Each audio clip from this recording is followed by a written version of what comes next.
Fala pessoal, aqui é a Anne Dias e vamos para mais um vídeo nesse canal do YouTube. Dessa vez eu vou reagir à entrevista do Jones Manuel para o Flow. Jones Manuel quer implantar uma revolução comunista no Brasil, ele deixa isso muito claro, fala aí sobre as estratégias e mais um monte de asneira, convenhamos. Foi bem difícil fazer essa seleção de cortes, porque era tanta asneira que eu ouvi nessa entrevista que ficou difícil de selecionar os melhores momentos aqui para a gente reagir. Mas eu selecionei, vamos colocar aqui para rodar e vou, claro, sempre trazer o meu contraponto, com uma visão, obviamente, defendendo a liberdade, o capitalismo e contra essas baboseiras comunistas que você vai ouvir daqui a pouquinho. Então vamos lá. E nesse novo modelo que tu propõe aí, a maioria do povo brasileiro, por exemplo, não quiser ir por um, quer dizer, quiser ir por um caminho que não compactua 100% com as ideias do socialismo, por exemplo. Tu acha que ainda assim deveria ser seguido? Não, bicho, veja, eu acho que a gente trabalha dentro de uma lógica de convencimento político e debate político, né? Então, qual é uma das partes fundamentais do meu trabalho? É fazer o debate público, escrever livro, escrever texto, rodar o Brasil. Tu falou das fotos de avião, tô sempre rodando o Brasil, já fui em mais de 400 cidades, fazendo um debate sobre a proposta comunista que a gente apresenta pro Brasil, a proposta de revolução brasileira. A gente trabalha na base do convencimento. É claro que começa a Revolução Socialista hoje. Os ritmos de mudança, as formas de mudança vão depender, inclusive, do próprio processo de convencimento. Então, isso não significa, um exemplo, quando a gente fala de socialismo, tem muita gente que pensa assim, vai tomar minha casa, vai tomar meu carro, não vai ter mais pequeno comércio. Não, é claro que não, pô. O que a gente quer, inclusive, com o processo da Revolução Brasileira, é universalizar a prosperidade no Brasil. Do que é possível fazer no capitalismo. Hoje... Para aí. Olha, nesse momento, o Jones, né, ele tá falando ali que ele quer implementar uma revolução socialista no Brasil e o Igor pergunta, tá, e se as pessoas não quiserem, você vai ser um democrata ou não? E aí a resposta dele é isso que vocês ouviram, não, eu vou rodar o Brasil, eu mesmo já fui para 400 cidades, é claro que eu vou convencer os 200 milhões de brasileiros a aceitarem o comunismo, né? Isso é o que ele tá falando, tá? Não vou nem tecer tantos comentários sobre isso, porque ele tá dizendo isso. Todos serão convencidos a aceitar uma revolução comunista. E aí a pior para mim frase disso é que ele fala: o nosso objetivo é a universalização da prosperidade. Gente, prosperidade é uma palavra que não combina com o comunismo. Uma pessoa próspera, ela é próspera quando ela é rica, quando ela tem dinheiro no bolso. Isso vem com capitalismo, com livre mercado e, obviamente, sem o Estado intervindo, né? Intervindo minimamente. O que ele fala aí é estatizar tudo isso e ser algo 100% socialista, que é uma insanidade. Realmente absurdo. No socialismo, o Thomas Friedman dizia isso. Socialismo é a melhor maneira de você ter as pessoas iguais, igualmente pobres.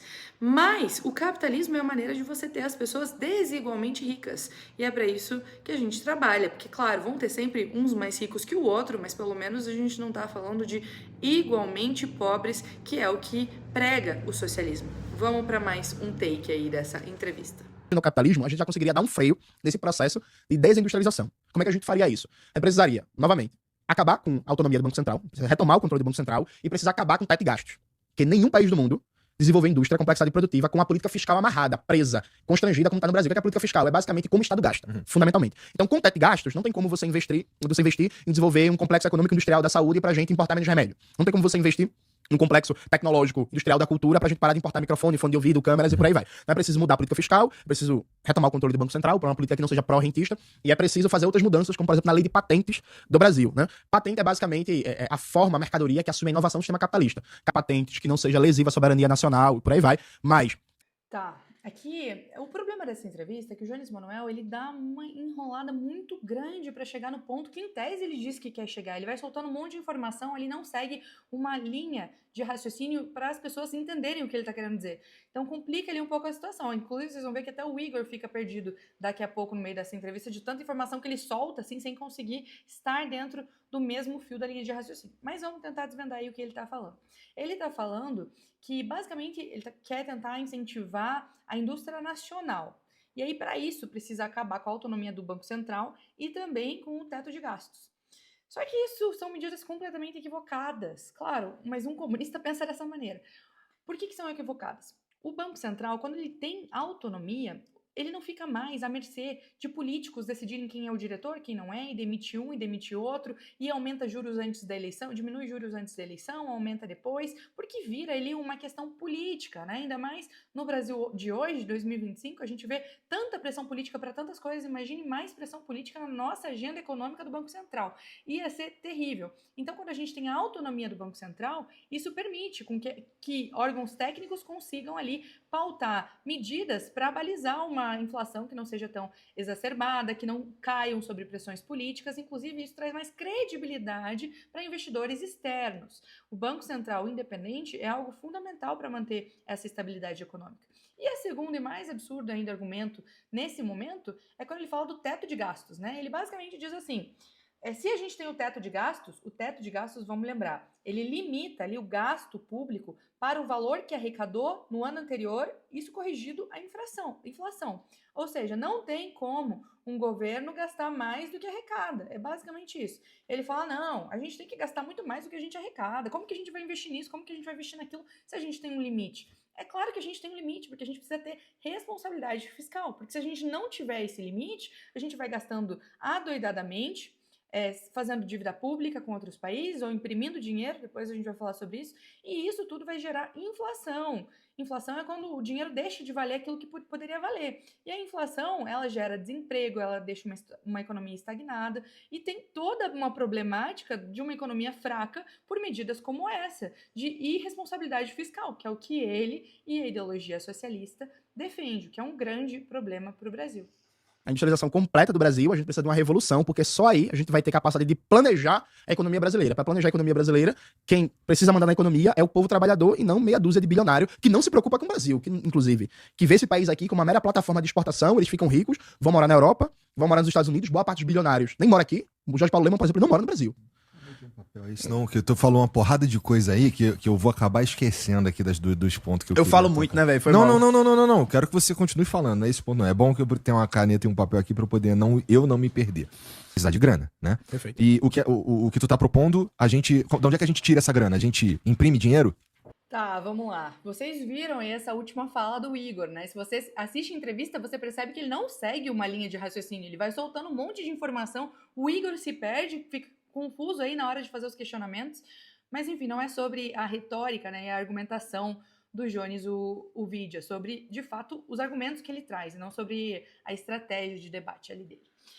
Enfim, ele fala uns absurdos aí também, mas principalmente sobre o planejamento da economia central e como são malvados, né, os empresários no Brasil. Quem tem que assumir o controle do planejamento da economia são os trabalhadores. Isso é tão absurdo que não dá nem vontade de comentar, né? Porque todo mundo sabe que não tem como um governo entender exatamente qual é a oferta e demanda de todos os produtos disponíveis, o quanto que vai ser produzido, o quanto que vai ser vendido, qual que é o preço para vender isso. Isso se chama mercado. O mercado consegue ter esse balizador do preço perfeito. Essa é a mágica da oferta e da demanda. Eu vendo um produto pelo preço que eu, como empreendedora, entendo ser o mais adequado para que eu ganhe lucro e para que eu consiga fazer essa venda. Isso é uma lógica de uma economia livre. Qualquer estratégia de planejamento central não funciona. Você acha que um burocrata vai conseguir saber quanto custa o pão, exatamente o valor perfeito do pão da padaria para que ele seja vendido todas as manhãs para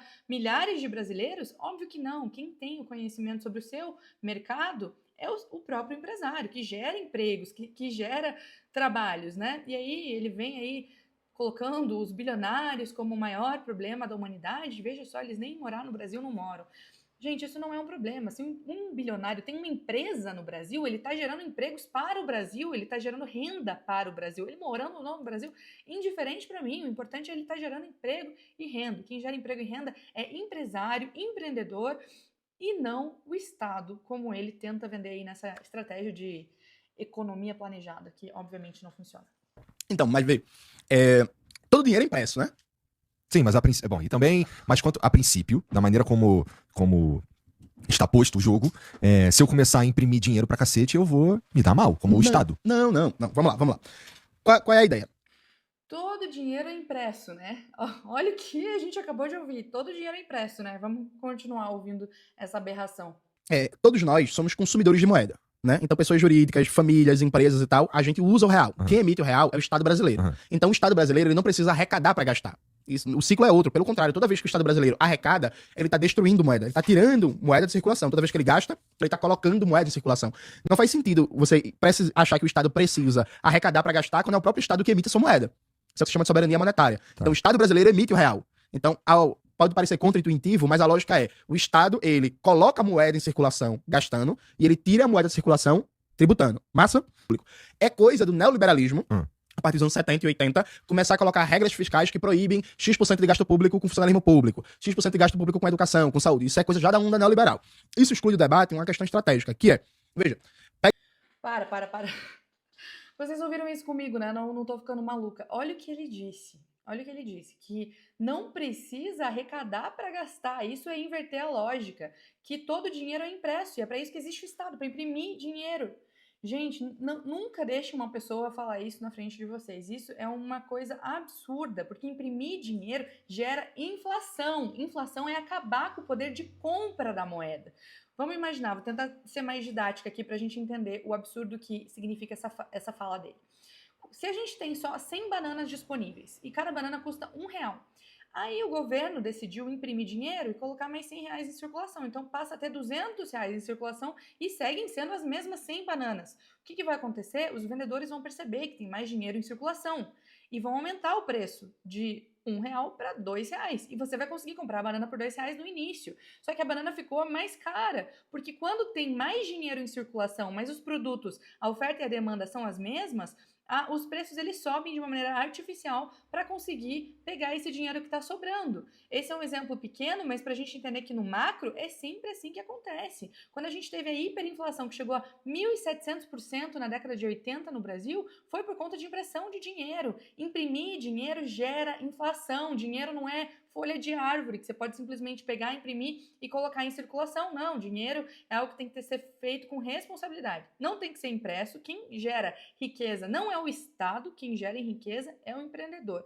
Então, assim, absurda a fala de alguém que se diz estudado, escritor de vários livros, não entender que o conceito básico da inflação é imprimir dinheiro gera inflação. E inflação é um problema porque corrói o dinheiro das pessoas, o seu dinheiro passa a valer menos. Isso é um absurdo, Jones Manuel. Não repita mais isso, pelo amor de Deus. Um exemplo, vamos imaginar, eu sou o Estado brasileiro, sou presidente da República, olha a coisa boa, o Brasil ia estar bem com essa porra. Eu sou Deus me livre. Nunca deixem uma pessoa como essa ser presidente da República, sério. presidente da República. E aí, chego na presidência e aí eu vejo Tu tem quantos anos? Eu tenho 35. Ah, é verdade. Dá pra ser presidente. Já da pode ser República. candidato. Daqui pro final desse episódio eu vou ganhar teu voto. Duvido. Eu tô dizendo a tu. E aí, chego na presidência. Aí eu vejo que tem 10% de desemprego. E eu vejo que tem um alto potencial de desemprego, inclusive no setor da construção civil. Massa?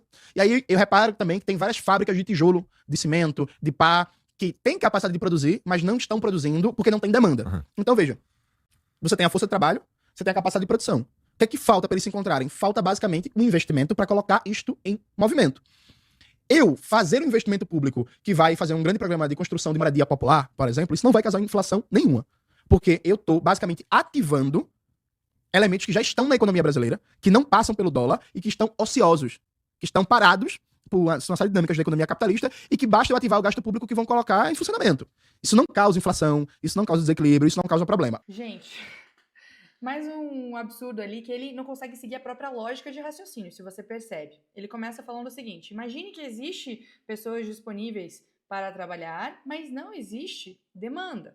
Existe sei lá, ele cita ali o exemplo de construção e a mão de obra, mas não tem demanda. O que falta? Ele disse antes, faltaria a demanda.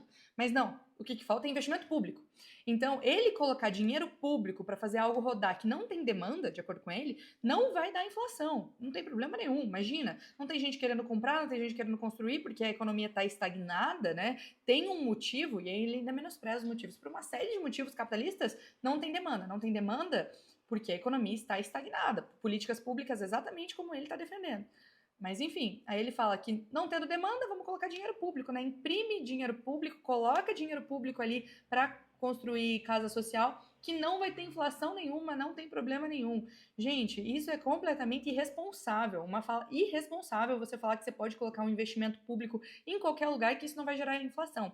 Porque assim como imprimir dinheiro gera inflação, gasto público também gera inflação. Porque é a mesma lógica das bananas, que eu falei anteriormente. Quando você coloca dinheiro público para circular, o dinheiro que estava no governo, tem mais dinheiro em circulação, consequentemente, os produtos que se mantêm os mesmos, né, não teve nenhum fator que fez com que aumentasse a oferta, eles vão aumentar o preço para conseguir abarcar esse dinheiro extra que foi colocado em circulação. Então, isso que ele está falando gera muita inflação, e inflação é um problema gigantesco. A gente já sofreu muito de inflação no Brasil, ainda sofremos bastante, e o que ele propõe ali é ter cada vez mais inflação.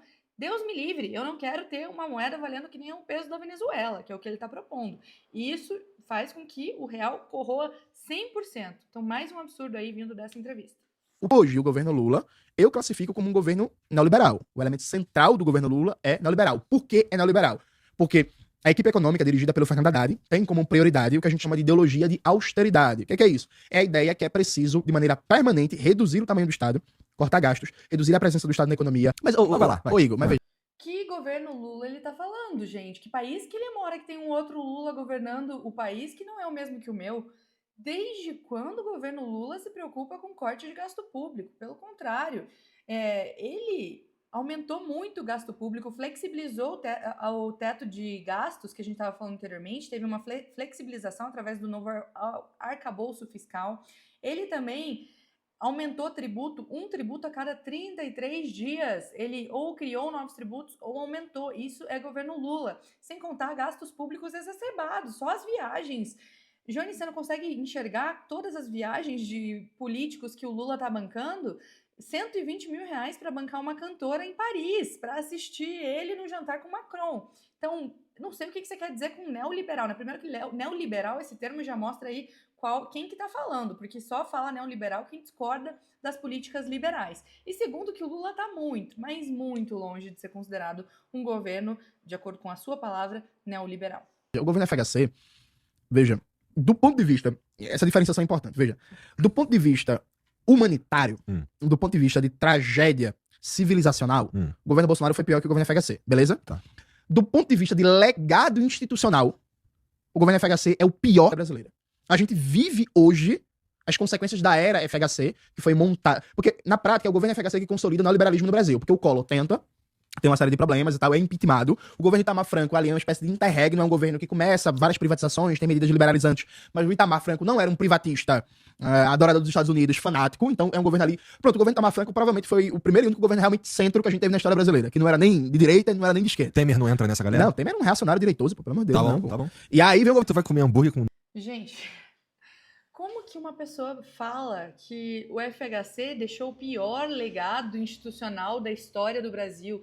Será que ele já ouviu falar em Plano Real? Será que ele sabe que a nossa inflação estava em 2.000% antes da estabilização do Plano Real? Que foram tentadas diversas tentativas para estabilizar o real, e a única que deu certo foi o Plano Real liderado pelo FHC quando ele era ministro da Economia? Será que ele sabe? Ou ele gostaria que o real brasileiro fosse um real bolivariano, fosse um real venezuelano, como a gente sabe que existe na América Latina?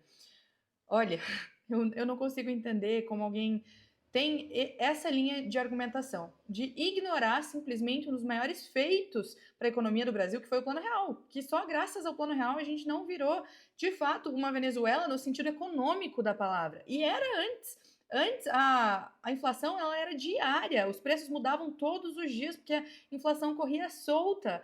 E aí ele vem com esse debate falando que foi o pior legado institucional de qualquer presidente da história do Brasil. É realmente inacreditável. Inacreditável essa argumentação. Nugget de batata frita? Mas foi o que me ofereceram. Ih, tu tem um iPhone? Ah, não, cara. Ah, não. Comunista de iPhone é sacanagem, mané. Só para não deixar passar essa piada, né? Que não é uma piada, no fim das contas. Ele não é um esquerdomacho qualquer, não, tá? Ele tá defendendo a revolução socialista. A revolução socialista é anticapitalista. Mas tudo bem comer um McDonald's, né? E um iPhone, por que não aproveitar as benesses do capitalismo enquanto eu critico o capitalismo? Por que não? Mas não é problema de grana. Veja, não existe inovação sem Estado. O ente privado, e aí na mais diversa institucionalidade, seja China, seja Estados Unidos, seja Coreia do Sul, seja França, o ente privado, ele não consegue sustentar uma pesquisa de base que às vezes leva décadas para, a partir daí, desenvolver uma mercadoria rentável. Então, pense, por exemplo, nesse celular. Isso aqui começou, na prática, nos anos 40. Detalhe que ele tá com 15 Pro Max ali, não sei qual que é, tá? É o melhor celular, o melhor iPhone que tem, com 3 câmeras. Eu não tenho um iPhone com 3 câmeras. Muito socialista, meu Deus. O setor militar dos Estados Unidos. A rede mundial de computadores, a internet, o que vai depois da origem ao computador ou celular, remonta a um projeto de comunicação do meio militar. Coca? Não tomo coca, não. Tá. Água suja do imperialismo. Coca é a água suja do imperialismo. Foi isso que ele falou, tá? Só caso você não tenha ouvido. Seguimos. E aí, remonta aos anos 40, da Segunda Guerra Mundial. Investimento pesado do Estado. Pesquisa de base. Para essa pesquisa de base gerar acúmulo e informação, só depois daí é que o privado consegue fazer as inovações aplicadas, mas tem essa pesquisa de base. Tem uma economista, a Mariana Mazzucato, que é famosa por isso, tem um livro dela que é bem conhecido no Brasil, que é o Estado Empreendedor, que ela mostra que só existe o iPhone porque o Estado estadunidense passou décadas gastando bilhões a pretexto de encomenda aeroespacial e militar e sustentou as inovações tecnológicas que deram origem ao iPhone, ao computador e por aí vai. Então o X da questão é o financiamento da pesquisa de base, é uma infraestrutura de inovação que aí passa por escola, passa por universidade, passa por centro de pesquisa, a conexão entre empresas e universidades e institutos, o incentivo à inovação, o clima social, né, das pessoas quererem ser cientistas, quererem inovar, quererem produzir, entender como parte de uma missão nacional e social, dotar seu país de autonomia tecnológica, inovar, produzir coisas novas e tal. Então veja, o privado, inclusive, ele é o menos útil, dado que na história do capitalismo, nem é do socialismo, na história do capitalismo, o que é que o mercado privado faz? Ele dá uma aplicação de design bonitinha à invenção que está pronta. Então, qual é a grande contribuição do iPhone, como é o nome da marca? Da Apple. Qual é a grande contribuição do Apple? É pensar como comercializar uma tecnologia que estava pronta. A Apple não desenvolveu nada. Eles criaram uma solução comercial para uma tecnologia que estava pronta. Ele basicamente disse que o Steve Jobs só fez o design do iPhone, galera. Isso aí, você tem um iPhone, é um ato socialista. Isso aqui, ó, é socialismo que chama. Gente, vamos lá. Ele tá falando o seguinte, os Estados Unidos gastou rios de dinheiro para estudar tecnologias durante as guerras, principalmente Segunda Guerra Mundial e Primeira Guerra Mundial. Sim, isso é verdade, tanto os Estados Unidos como qualquer país gastou muito dinheiro para financiar a guerra. E aí tem uma mente brilhante chamada Steve Jobs que usa dessas tecnologias desenvolvidas para gerar algo muito mais benéfico para uma sociedade do que uma guerra, se é que vocês concordam comigo, que é um celular. O celular hoje gera milhares e milhares e milhões de empregos, né? Hoje todos vivem com um iPhone, inclusive os socialistas, mas é só um indivíduo capitalista voltado ao lucro que consegue pegar algo produzido pelo Estado, que é tecnologias desenvolvidas para matar outros cidadãos, que foi o que os Estados Unidos fez, porque eram estudos para a guerra, e desenvolver isso em algo benéfico para a sociedade. Porque sim, Steve Jobs visava lucro, assim como todos os empreendedores e indivíduos que existem num sistema capitalista. Isso não é ruim, pelo contrário, foi graças à intenção do Steve Jobs de conseguir lucro que ele pegou uma tecnologia desenvolvida para a guerra e transformou hoje no maior ferramenta revolucionária, talvez da história da humanidade, que é o iPhone. Então, você querer menosprezar um indivíduo empreendedor que foi o responsável por transformar uma tecnologia de guerra em algo benéfico para toda a humanidade é desonesto. E aí eu queria trazer um outro exemplo também de quando isso aconteceu, que é um exemplo que eu gosto, que foi quando Napoleão Bonaparte ele coloca um bloqueio comercial na Itália para proibir a importação de cacau. E aí, um sujeito chamado Pietro Ferrero, então se viu obrigado, graças a um embargo, né, um bloqueio comercial, a desenvolver um novo produto que foi o creme de avelã. Então hoje só existe Nutella no Brasil não, no mundo, no caso, né, porque é uma invenção italiana, porque houve um embargo do Napoleão Bonaparte. E aí a gente vai falar, obrigado, Napoleão, por embargar a Itália. Extremamente positivo um bloqueio comercial. Claro que não, é ruim, ele é prejudicial, mas é o ser humano, o indivíduo com a cabeça capitalista que é capaz de inovar, inclusive em momentos hostis, como guerra e bloqueios comerciais, e fazer isso algo benéfico para a sociedade. Então, quando você estiver comendo Nutella, não sei se o Jones Manuel come Nutella, se isso é algo do capitalismo, como a Coca-Cola, ou se é como o McDonald's que pode, mas lembre que isso sim é culpa do Estado, mas graças a uma inovação de um indivíduo, um ser humano que decidiu inovar, empreender e hoje gerou algo positivo para toda a humanidade. Que foi Cuba é um exemplo muito grande na sua política de atenção primária à saúde e na sua política de educação. Então, Cuba conseguiu erradicar o analfabetismo e contribuiu para vários países erradicarem o analfabetismo. O Brasil nunca erradicou. A saúde em Cuba, na atenção primária, e na média complexidade também, e a educação de Cuba, em muitos aspectos, são melhores que o Brasil. A gente tem o que aprender com Cuba. Quando existia a União Soviética, a política de planejamento urbano e de organização de Cuba, vamos falar sobre Cuba. Ele está falando ali que saúde e educação de Cuba são exemplos assim a serem seguidos. Vamos lá, vamos começar pela saúde. Ele diz que a qualidade da saúde é excelente. Eu não sei de que Cuba ele está falando, porque tem vários vídeos aqui na internet que mostram condições precárias dos hospitais, remédios que não chegam em Cuba, não tem incentivo para chegar aos remédios, as pessoas passam necessidades. Os profissionais são muito desvalorizados em Cuba. Um taxista ganha a mesma coisa que um médico em Cuba, em torno de $30 por mês. E quando a gente pega um sistema como no Brasil, você paga mais para um médico do que você paga para um taxista, porque você entende que a sua saúde, a sua vida tem um valor maior do que um trajeto curto de carro, que você pode fazer com qualquer taxista, de Uber, metrô, ônibus.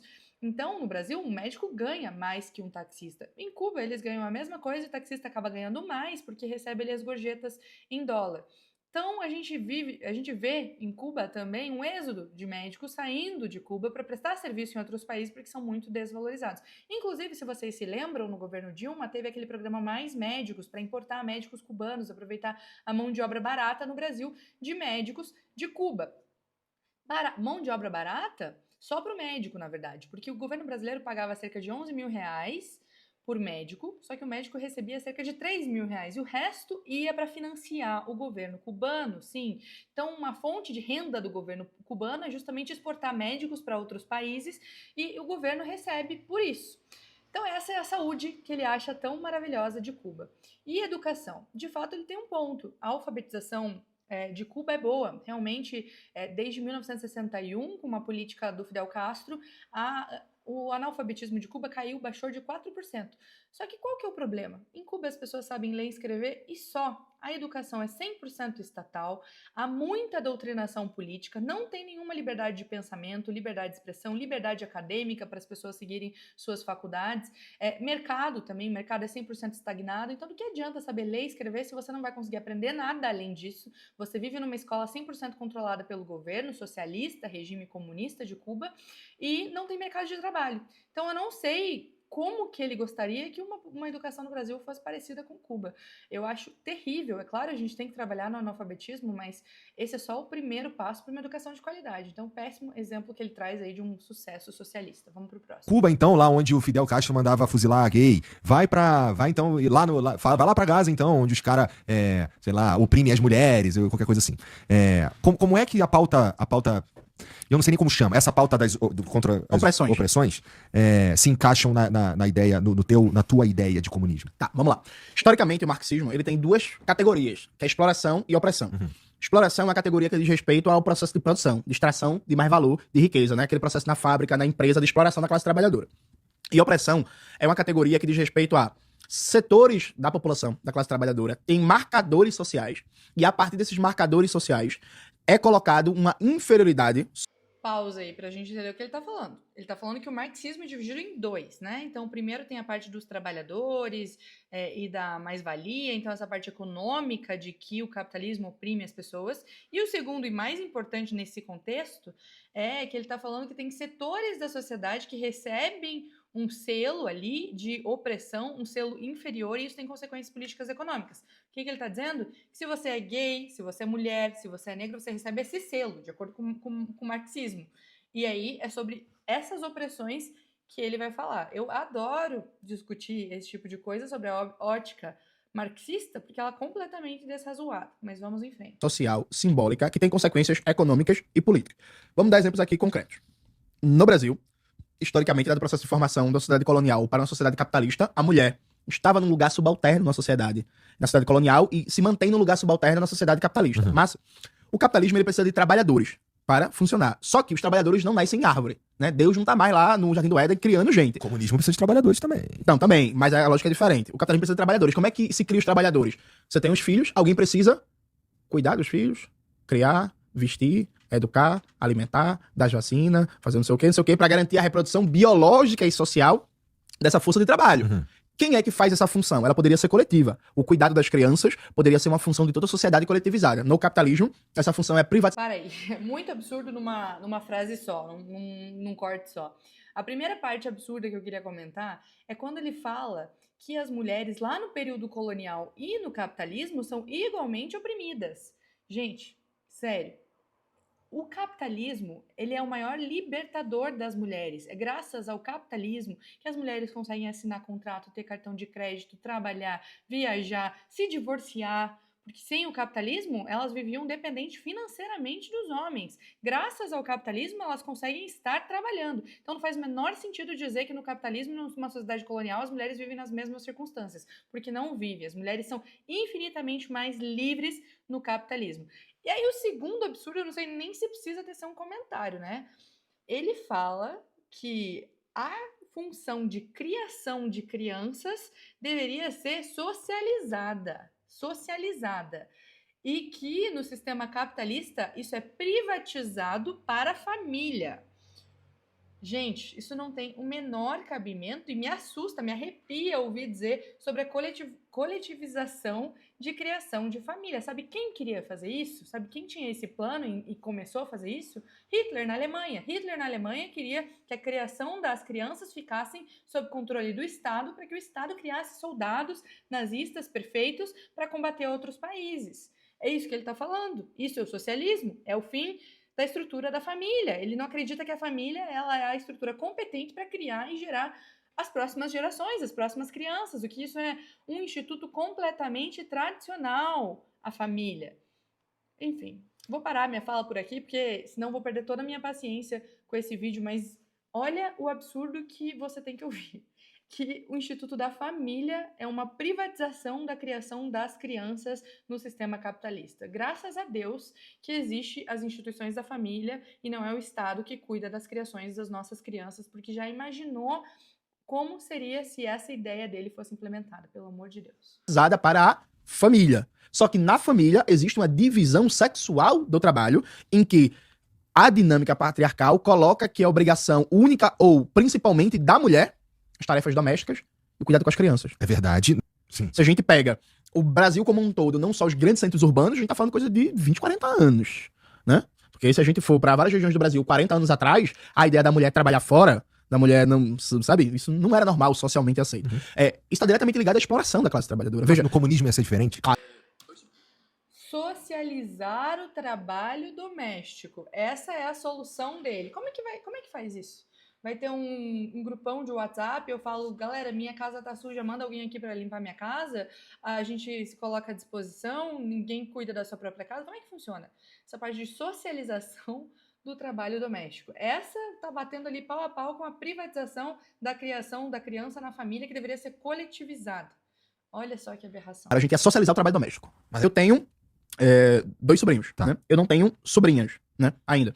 Mas, olhando a criação dos meus sobrinhos, um sobrinho meu tem 5 anos. Ele não aprendeu ainda a lavar os pratos. Não nego, não tô... Não, mas repare como é que isso vai sendo criado. O processo de cuidado, não imagine só cuidado como amamentar, não. Há uma economia do cuidado que garante a reprodução social. Desde que a gente é criança, meu sobrinho de 5 anos não sabe lavar os pratos. Só que quem tá em casa trabalha mais do que tá... Sim. Enfim, então, vamos lá. Tem um debate aqui muito complexo e tem uma certa ideologia anticomunista que ele pega processos históricos diferentes, com muitas particularidades, enquadra no mesmo bolo, que é o comunismo mata milhões, que é aquela propaganda do livro negro do comunismo. E aí, a gente teria que ter... E aí, é por isso que é mais fácil mentir do que desmentir a mentira. A gente teria que ter 1 hora de conversa pra cada país, pô. Eu vou falar o quê? Da União Soviética, do Camboja, que inclusive... Gente, vocês escutaram esse absurdo que ele acabou de falar? O assunto era ali sobre as milhões de mortes que são decorrentes de regimes socialistas. E aí ele fala assim, não, veja bem, a gente tem que ficar horas conversando para justificar. Ele quer justificar essas milhões de mortes. E ele fala assim, houve excesso de violência. Sim, houve. Como se ele estivesse falando de alguém que deu uma porrada em outra pessoa. Isso é excesso de violência. Milhões de mortes é genocídio. Não é isso que ele, em outro momento, ele inclusive acusa o Bolsonaro de genocida. Mas genocídio, de fato, é isso que ele tá falando. E ele tá falando como só um excesso de violência. Ah, teve um jogo de futebol ali, uma pessoa deu uma porrada na outra. Isso é um excesso de violência. Agora, o que ele cita, de uma maneira muito superficial, é um genocídio, diversos genocídios que aconteceram aconteceram em alguns países. Ele fala ali sobre 4 países, eu vou ler aqui o número de genocídio desses 4 países. A começar com União Soviética. Na União Soviética, pessoas morreram no Gulag, que eram os campos de concentração da União Soviética, que deixavam as pessoas lá sendo torturadas e mortas de fome. Morreram de fome também e foram executadas. Os números oficiais variam de 10 a 40 milhões de pessoas mortas no regime de Stalin, que ele tanto admira. Segundo, qual que é o segundo? China, Mao Zedong, que ele fala também, né? Então a gente está falando de 45 milhões de pessoas que morreram, seja de fome, de trabalho forçado, ou foram executadas na Revolução Chinesa. Que mais que ele fala? Camboja. Camboja, a gente está falando de 1,7 a 2,2 milhões de pessoas que morreram. Que mais que ele fala, que não dá para deixar de falar? Ele fala do Vietnã. Vietnã comunista, 1 milhão de pessoas que morreram no pós-guerra durante a Revolução Comunista. Ele também cita Etiópia para a gente fechar aqui, a gente sabe que tem outros exemplos terríveis, mas só os que ele cita. Então a gente está falando de 1,2 a 1,7 milhão de pessoas que morreram na Etiópia. E ele fala como se fosse um mero número. Não, veja só, excesso de violência. Você está falando de 4 países diferentes, com períodos históricos diferentes. O X da questão é que, sim, de maneira objetiva, as experiências comunistas no século XX cometeram excessos de violência. Um caso clássico e muito fácil da gente citar é o exemplo dos processos de Moscou na União Soviética, e que houve uma repressão exagerada e aspectos nocivos para a própria construção do socialismo, como a militarização das ciências sociais, né? Alguém pode pensar assim, mas como é que tu é comunista hoje se todas as experiências deram errado? E é esse meu argumento. Elas não deram errado. Elas foram derrotadas. Vamos fazer uma metáfora futebolística? Porra, chega na final da Champions League e tu perde o título. Pô, perdeu o título. Né? Mas foi um fracasso? Não, pô, tu chegou na final, né? Então a Internacional de Milão levou uma massa do PSG na final da Champions? Levou. Inacreditável. Inacreditável, ainda mais depois disso que eu acabei de citar todos os números de milhares de mortos, e ele compara isso como uma final de um campeonato de futebol. A gente não foi derrotado, a gente chegou até a final. Você chegou até a final matando milhões de seres humanos, e você acha que tá tudo ok, tudo pelo bem do socialismo para defender a igualdade, que é uma falácia, de uma mentira e de um regime genocida. Me dá ojeriza de continuar ouvindo esse tipo de coisa. Eu falei no início do vídeo que era um vídeo difícil de ter feito, de tanta besteira que eu escutei. Eu falei e agora eu tô cumprindo com o que eu falei. É absurdo as irrazoabilidades que a gente tá escutando nesse vídeo. As Big Techs, elas não são neutras, né? Assim, tá muito claro, né? Com certeza não são comunistas. Não, absolutamente não são comunistas. E saiu uma matéria no The New York Times há 3, 4 anos atrás, que pegava o segundo governo Obama, que mostrava que a dinâmica de governança algorítmica das Big Techs favoreceu a onda de ascensão da extrema-direita globalmente. Então, a governança do algoritmo, ela privilegia conteúdos de extrema-direita. Privilegia conteúdos de direita. Bom, eu não consigo sei lá, argumentar com fatos acerca disso daí, mas eu diria que essa ascensão da extrema, pelo menos no Brasil, que é onde a gente tem mais contato, essa ascensão do bolsonarismo aqui no Brasil tem bastante a ver com como funcionam os algoritmos, sim, mas eu não sei se tem a ver com um favorecimento explícito. O que eu quero dizer? Eu acho que a internet, o algoritmo do YouTube, ele tem uma dinâmica específica para funcionar, que muda aqui e ali, do tempo em tempo, não sei o quê, mas que tem alguns detalhes que tem a ver com... É complexo porque tem a ver com o hábito de consumo de quem tá assistindo, não sei o quê, tem a ver com o tipo de informação que você difunde e tudo mais, mas eu acho que tem mais a ver com a maneira com que eles usaram a ferramenta internet, a rede social, do que com uma intervenção explícita das Big Techs. E não tô excluindo essa possibilidade, especialmente se a gente for pensar em como, naquela polêmica que teve lá com a eleição do Trump, se eu não me engano, não nessa, mas na outra, que com informação, sei lá, com inclusive interferência da Rússia. Lembra dessa história? Mas eu acho que, por isso que eu tô falando do Brasil, eu acho que aqui no Brasil, pelo menos, tem muito mais a ver com a habilidade de usar a ferramenta em si do que com interferência direta das Big Techs, mesmo achando também que não é impossível. Não, veja, a gente tem provas, várias provas da interferência das Big Techs nos processos políticos. Inclusive, isso é declarado abertamente nos documentos de defesa dos Estados Unidos, porque uma parte dos documentos de defesa são públicos, né? Plano Nacional de Defesa apresentado, não sei o que e tal. E aí é declarado publicamente pelas Forças Armadas dos Estados Unidos que as Big Techs são parte do instrumento da política de Estado dos Estados Unidos. Ninguém vai chegar pra mim e vai dizer que aqueles vídeos do Nicolas Ferreira, aquele vagabundo que não trabalha, é porque o vídeo dele é foda e só porque é foda e acabou, e o vídeo circula. O vídeo é foda. Não, o vídeo é básico, não tem nada demais. Calma aí, tem um monte de elemento ali que faz isso que ele... E assim, eu também não acho que não tem bot, não. Inclusive, eu falei isso pra ele. Como assim? Eu acho que tem bot. Né? Mas não é... Mas assim, é que o vídeo, ele é bom. Assim, do ponto de vista de material, de produto pra internet, ele tem um monte de elemento que simplesmente faz ele funcionar. O vídeo é bom no sentido que ele é básico, mas não tem nada genial ali. Não tem nada grande. Tem um monte de cuidado, inclusive, que tem a ver com PNL. Perfeitamente. Sabe? Mas aí é isso, é um material básico que roda porque tá alinhado com os interesses da Big Tech. Por exemplo, as Big Techs, elas, num auge do debate sobre a PL das fake news, elas colocaram material contra um PL. Elas faziam campanha contra o PL. Você entrava no Google lá e tinha lá a campanha do Google contra a PL das fake news. É lógico que o Google vai... Essa PL era escrotíssima também, porra. O debate é outro. A grande questão é que a Big Tech ela não pode usar o seu poder pra falsear o debate público brasileiro. Se ela... A mídia... Ó, vamos lá. Estamos quase terminando esse react. Aguentem mais um pouquinho. Tem mais, acho que um último absurdo sobre isso. Então, primeiro que ele critica ali no Nicolas Ferreira, que não trabalha, sei lá o quê, critica o vídeo. E o que ele está querendo dizer é que as Big Techs trabalham, o algoritmo da Big Tech trabalha para levantar as ideias da direita. Que a gente sabe que isso aí não é verdade. O algoritmo de rede social não funciona assim, funciona com o que consome. As pessoas têm consumido conteúdos de direita e os conteúdos estão sendo mais entregues. E aí, no final, esse fator que eu queria chamar a atenção, ele cita o PL 2630, que foi um PL intitulado de combate às fake news, que na verdade queria regulamentar e censurar a rede social, e ele fala sobre a campanha que o Google fez. O Google escreveu o seguinte, uma frase mais ou menos assim, no Google, na época do PL. Escreveu algo como: o PL 2630 vai prejudicar a liberdade das redes sociais. Clique aqui para saber mais informações. Foi uma campanha que o Google fez para alertar os seus usuários sobre o risco de um projeto de lei que iria prejudicar não só o Google, como todas as redes sociais, como a livre troca de informação. Ele fala: não, Big Tech não tem que fazer isso. Por que isso é uma empresa privada? Se eu tiver uma empresa e quiser botar uma placa na frente da minha empresa falando o projeto de lei tal que vai ser votado na Câmara de Vereadores vai prejudicar a minha empresa, e se você é meu cliente você devia estar preocupado, é minha liberdade. Então, isso tanto deveria ser permitido, claro, né? Depois a gente tem Alexandre de Moraes, que manda em tudo no Brasil, ele brigou com o Google, mandou remover, colocou multa e tudo mais, porque a gente vive aqui no regime do STF, e aí o Alexandre de Moraes compra essa briga com o Google, mas não deveria ser proibido. É uma empresa privada prestando uma informação para os seus usuários. E ele fala: não, deveria ter informação para os dois lados. Dois lados. O lado do governo e o lado da plataforma. É evidente que a plataforma vai ficar com o lado da plataforma. Então, assim, nada a ver esse argumento também. A mídia brasileira criou um processo de demonização do Hugo Chávez. Todo mundo aprendeu que o Hugo Chávez era o demônio, e era imbecil, era tosco e tal. Inclusive por causa daquele episódio dele que é fantástico, uma das coisas mais lindas da história da diplomacia mundial, que é, ele vai dar um discurso no plenário da ONU, o Bush tinha dado um discurso antes dele, e ele fala que estava sentindo um cheiro de enxofre, que o diabo esteve ali antes dele. O Hugo Chávez era um intelectual sensacional. O cara tinha uma capacidade de formulação teórica, o cara leu toda a obra do Mesaros, toda a obra do Rousseau, toda a obra do Carl Schmitt, toda a obra do Simão Bolívar e por aí vai. E o Hugo Chávez, ele ia pra televisão todos os dias falar com a população, falar sobre higiene, falar sobre a história da Venezuela, falar sobre as políticas públicas, falar... Preciso de dois... Gente, vocês escutaram o que ele falou? Que a mídia brasileira endemonizou o Hugo Chávez, mas ele é um cara inteligentíssimo.